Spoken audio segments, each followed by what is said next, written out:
Awesome, welcome to this episode. We're in series 2 episode of One More Round. We have Caroline King. Now Caroline is a new generational level of speaker. And the reason why we kind of said that is because it's something that you articulated to me is the fact that there is a lot of speaker trainers out there, but you don't follow their protocol. You have your own way, your unorthodox way of doing things. Yeah, I have, you see, I trained in the performing arts. So I trained as a classical music singer, and I've been working with singers and actors for 35 years. So everything is about the audience, everything is about communicating, getting that connection with the audience on a totally consistent basis.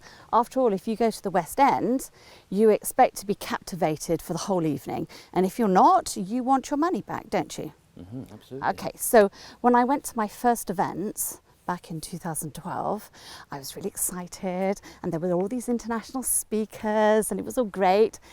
And then they opened their mouths, and I couldn't believe the really poor level of communication and understanding of that communication. And I'm afraid not a lot has happened since then. And that's where the germ of all of this really, really started.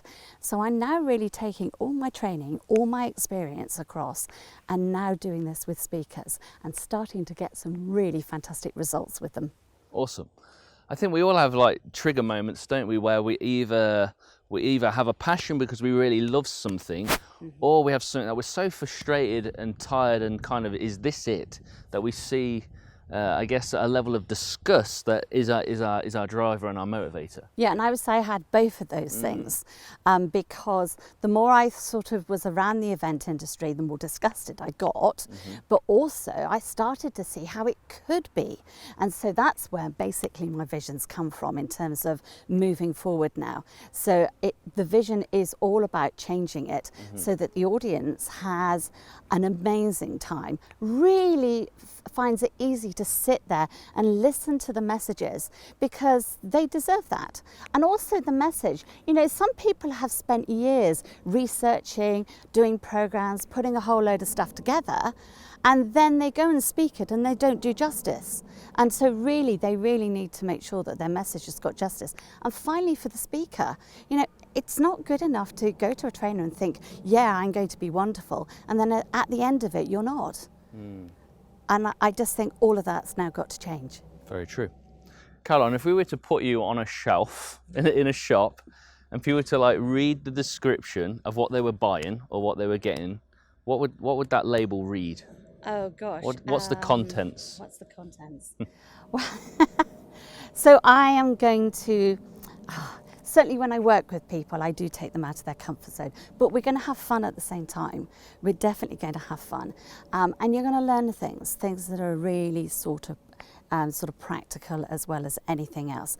Yes, I can go deeper with clients one-on-one. Yes, I've got some 2-day workshops coming up, which are new.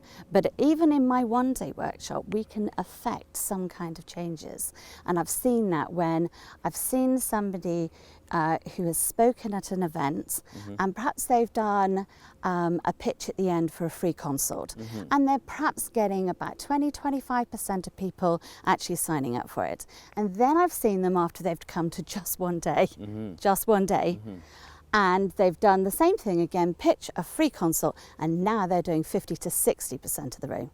Very good. Just with a few little things. A few little tweaks. Yeah. Personality-wise, then, what would people get? Personality-wise. So who are you? Like, what makes Caroline King Caroline? I've got someone who's doing some photographs for me at the weekend, and I've done some work with. He calls me a rebel.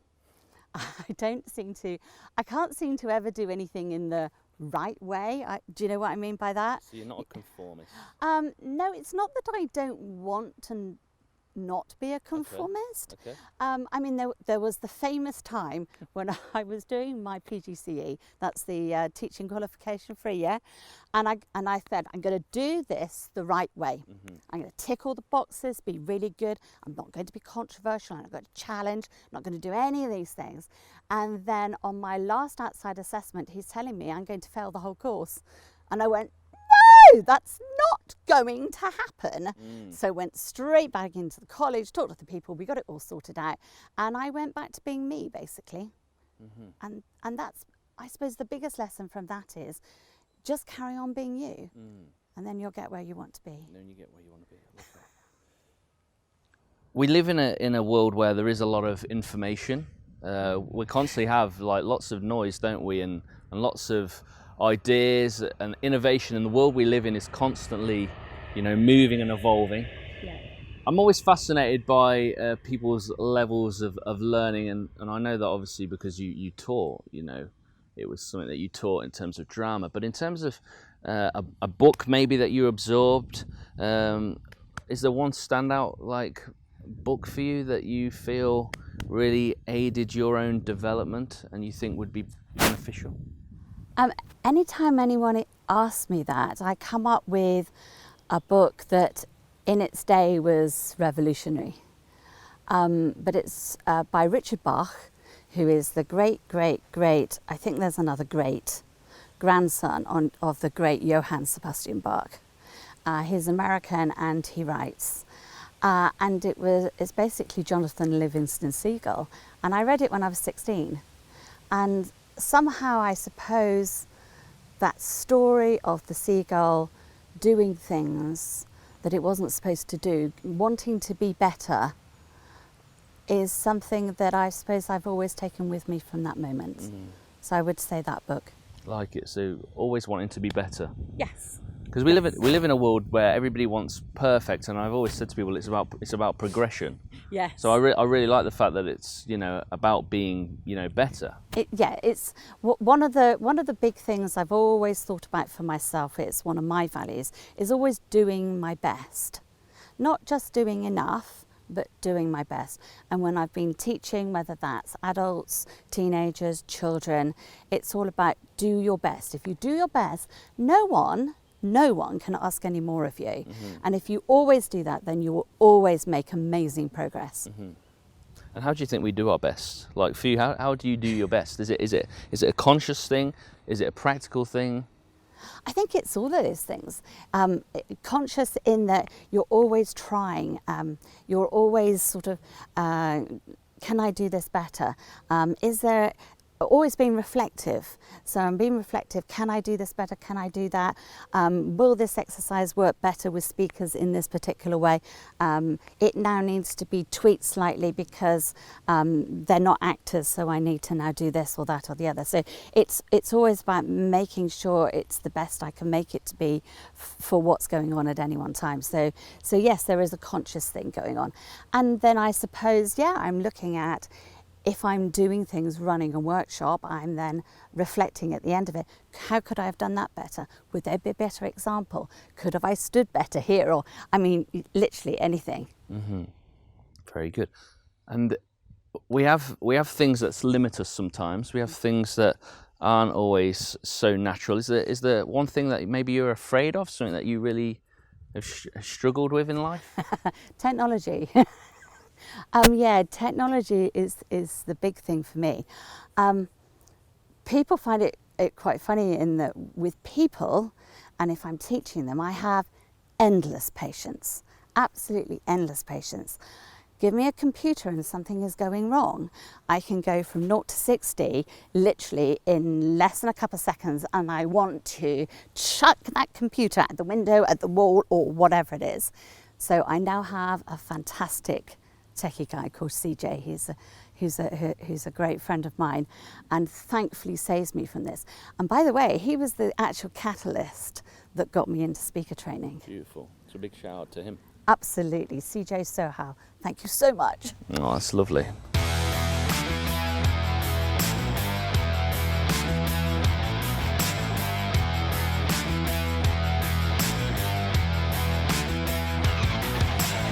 People often say to me their mind and their brain is so full of noise and information, and they're distracted and they're overwhelmed and they have anxiety because they're constantly dwelling. But the key to quieting your mind, to actually reducing the noise, is action. So if you want your mind to be quieter, if you want the voices and the noise and the pressure of everything that's going on in your head, the only way to really deal with that is through action. Act more, take action, and watch your mind be quieter and decompress. Really good I love to get inside people's heads, if you like, and love to find out a little bit about your journey. In terms of the whole premise of the show, one more round, Caroline, I think you've seen a couple of the episodes, and my heart, for the show was really to be able to bring something that is real and human, that connects people's emotion, but also has, some good practical piece of information for life and for business that we can take, But for you, when you hear the words "one more round," what is it that it conjures? Oh gosh, perhaps lots of things all at once. There's that thing where it's about never giving up. So one more round. Okay, so it hasn't worked out as well this time. Let's have another go at it. And there's a never-ending one more round, I think, because if you want to get somewhere, then you have to keep finding the way of doing it. And there's never ever one way of doing it, because what I've noticed in terms of business is that I've got friends and they do fairly similar things, but they have very different business models, and they may have tried out different business models, or even the same ones that they've all had together. And for some it works really well, one particular one, and for another one it doesn't. So they change it, and then suddenly, whoa, and off they go. And if they weren't thinking one more round, then perhaps they would have given up. That's absolutely true. And could you share like a time when you felt exactly like that, and decided, actually, I'm not going to give up? And what made you not give up? Because we see in life, we see people that have given up, and they turn to drink or to drugs or some kind of escapism. And then you have other people that they have adversity, they have defeat, they have a challenge, they have the brutality of life, which I always say life is a mix of the beautiful and the brutal. But what about for you? Can you share a personal story of where it was tough, and what made you keep going? I suppose what made me keep going was I was sure there was something better, always something better. At a pretty difficult teenagehood, and I'm sure a lot of people have as well. But right at the beginning of it, my parents split up. And it was, they spent 6 years in and out of court and God knows what. And messy really, really, really messy. Did a lot of mucking around in my head. Did, yeah. Totally. And certainly there got to be a point when I was, a couple of months or so after my 18th birthday, I was in the upper sixth, and was about to go on and totally fail my A levels, but one more round, and I kept going later on. But I just needed, because it was just, everything was so painful inside of me, and actually it became very physical, and I just needed it to stop. And I was with a friend one day, and it just came to me, and it's not as if I hadn't had suicidal thoughts before, because I had, but this time was really different. It was euphoric, and it was kind of, yes, and I won't feel the pain, and this and that and the other. And this person realised something was really, really wrong, and to this day I will be in their debt, because I have so much gratitude for them. They just stayed with me. They wouldn't leave me alone for about 3 or 4 hours until it passed. So for me, I knew there was something better. I knew I would never ever do anything like that again. And if I look at all those years later on, I have a wonderful son. He's 24 years old. He's just finished graduating from a fantastic drama school, one of the best in this country. He's just also about to start a business as well. I would have missed out on all of that. Sure. Absolutely would have missed out on it. And there was something better, and there is something better. And yes, there are other things in life that trip me up now, but I know there's something better. So you just keep going.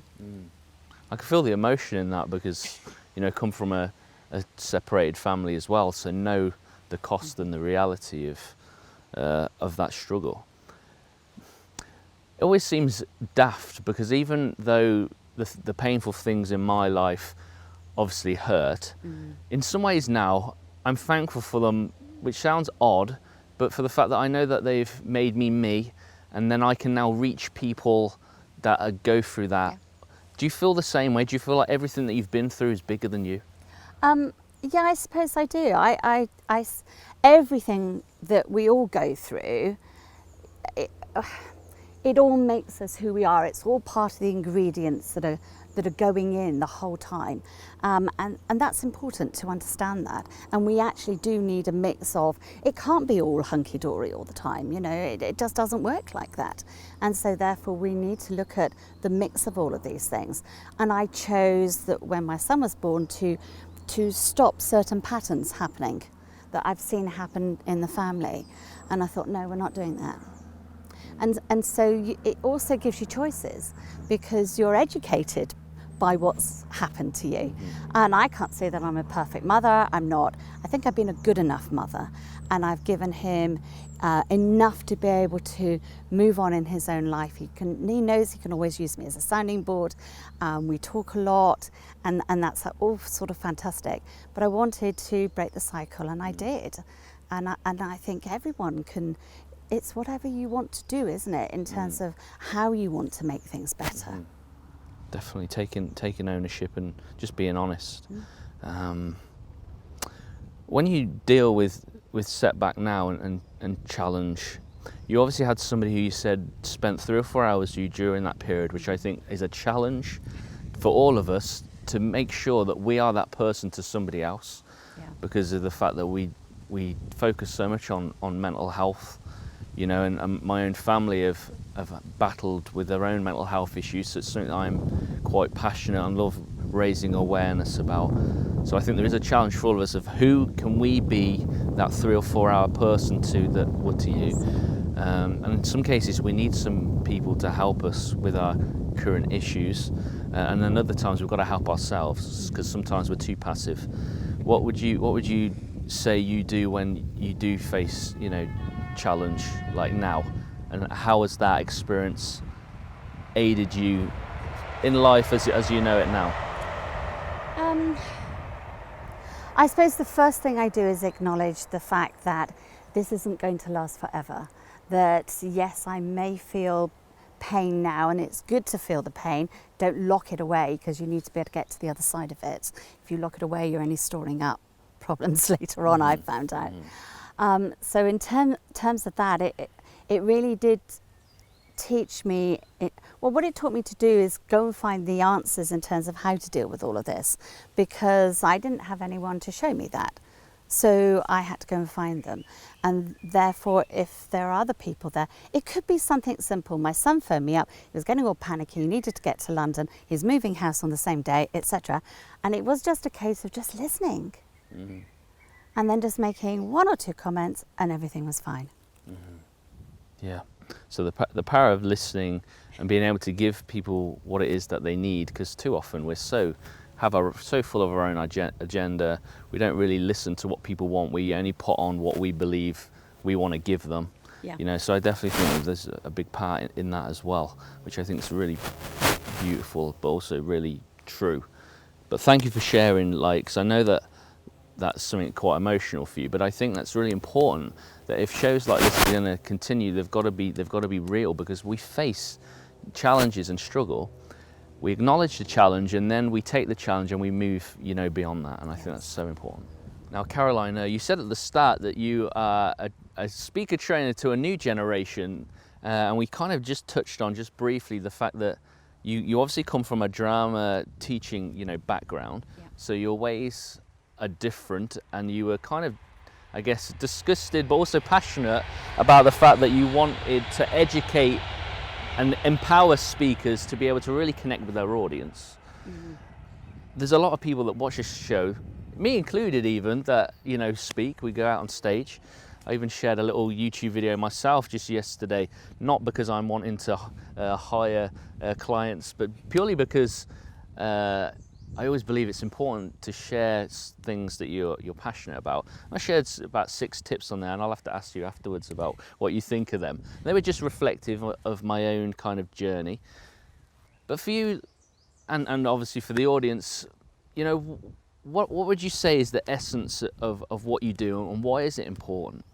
Okay, so what I'm really looking to do is get people thinking in terms of how can I deliver something so that it lands on that human brain or those human brains out there in the best way, so that brain is going, yeah, I want some more of that. I want some more. Give me more. Give me more.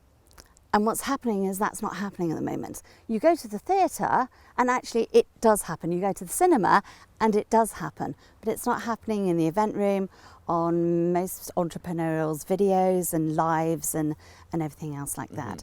And that's what I'm looking for, is those particular type of techniques, which unfortunately I find that the normal speaking training doesn't really address, which is why I don't do any of that stuff at all. So Do you feel it's more focused here rather than there? More focused on how you deliver rather than the audience in terms of what it is that you want to tangibly give them? Okay, I'm going to be a bit challenging now. Perhaps people won't like this. I think a lot of the speaking training is all about making the fast buck. Okay. So therefore, you know, 7 days in Bali, we're going to turn you into an amazing international speaker. Really? How are you going to do that? You're going to teach everything there is to know to do with the breathing, which is the foundation of your voice. For example, are they in 7 days going to be able to do it all and then be able to have the strength and the flexibility in their voice to do what they want? No, I don't think so, because it's all about muscles. You know, at the end of the day, we don't send an athlete off and do 7 days in Bali, come back, shove them in the Olympics and say, here, go and run 100 metres. We just don't do that. We certainly don't do it with our singers or our actors or anybody else. But apparently the speaking training industry think we can do this with speakers. I'm a little bit incredulous as far as that's concerned. And then they wonder why, when people go to an event, you lose maybe 2 or 3 words at the end of each phrase because the nerves are getting to them, and then they can't finish off. I mean, a couple of weeks ago, I was speaking at an event, and quite a number of speakers there. There was one in particular who has a lot of visibility on social media, and about half an hour after I came off, she sort of sidled up and said, I've got a breathing problem. I went, really? I'd already seen her speak, so I knew she had a breathing problem. She said, yes, it all comes up here. I said, yes, it does, doesn't it? It's clavicular breathing, but I don't know how to bring it down. You see, this is the problem.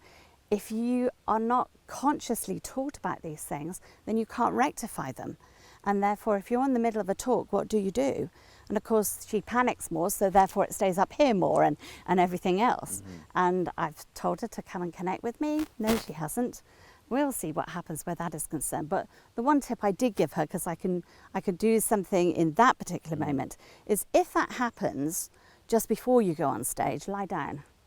Because you can't really clavicular breathe when you lie down. So it connects back with your diaphragm quite quickly. But obviously in the middle of the speech you can't do that. Well, I would probably do that, you know, Caroline. Right in the middle of the speech. I would probably lie down on my back, and when people are like, Matt, what are you doing? I was like, I've got a what did you say it was? Clavicular problem, and I think it would be quite entertaining. It could be quite entertaining. But I think that's one of the keys with speaking is fundamentally embracing who you are.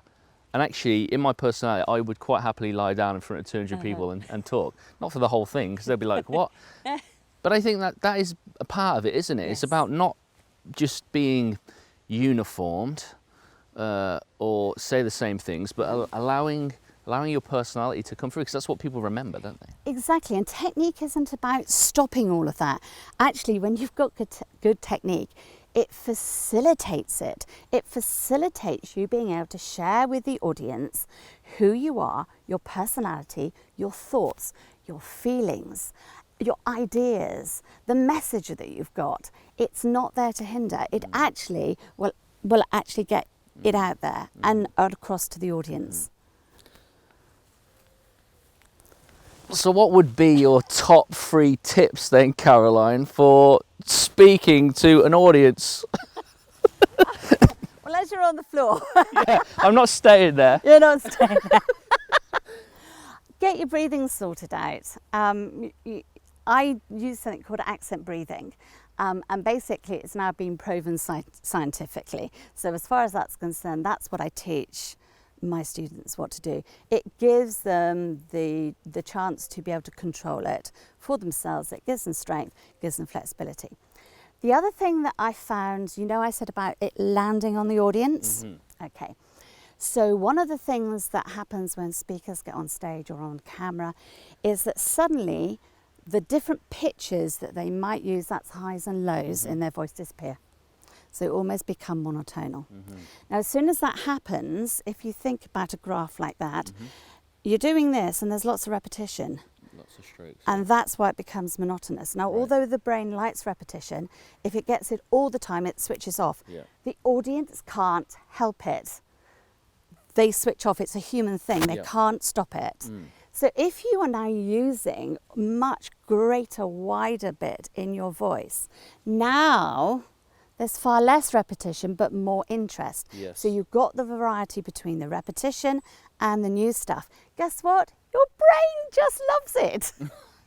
I think it's definitely true, because on radio, you always have to accentuate words, and you have to give it energy and lots of, you know, pep. It doesn't have to shout or be aggressive. Nope. And then you can, you know, bring it down so that it's nice and calm, and yet it's not a change necessarily in enthusiasm. No. It's just being able to emphasize, you know, a point.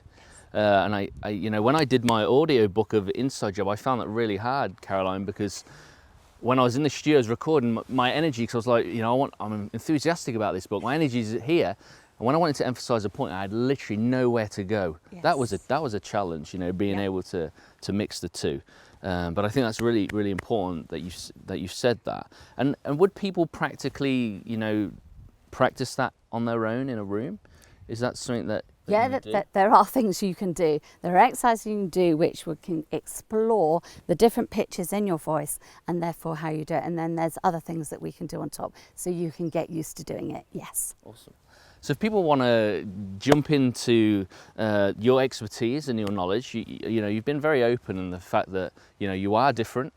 You obviously really care about the audience, because you've mentioned that, which is refreshing in itself. How do people then find out more about you, and how do they like enroll or work with you? Okay, so you will find me on Facebook really easily, and also on LinkedIn. And either way, you can message me, most definitely. I have 2 one-day workshops coming up, one on the 13th of July and one on the 12th of August. I don't take any more than 12 people on those, so it's not 30, 50, whatever. So we can actually get things done. And it's very interactive. You will be able to see yourself progress from the beginning of the day to the end of the day. I haven't had anyone who has not seen that kind of progression. I haven't had anyone who hasn't come back to me and been able to say, oh, I did this in this bit, or no, I haven't remembered everything, but I now do this, this and this though. Okay, so you can find out about those workshops by just getting a hold of me either through LinkedIn or Facebook. Awesome. Well, thanks for being on this One More Round. Thank you very much for inviting me. Thank you, Caroline. Thank you. The thing I loved about the interview with Caroline is the fact that she wasn't afraid to be controversial. She admits to the fact that she's different to other speaker trainers, and I love the fact that she really emphasized the importance of the audience. You know, it wasn't just about making money, but it's really about giving people the knowledge and the emotion to impart something to them that educates them. That's not just about, you know, taking money from them. And I think it's quite obvious the fact that Caroline, even through her own struggles and difficulties, is different and wants to embrace other people in their differences to make a good fist of what life has for you. And I think that's really important when you consider the context of this interview with Caroline King.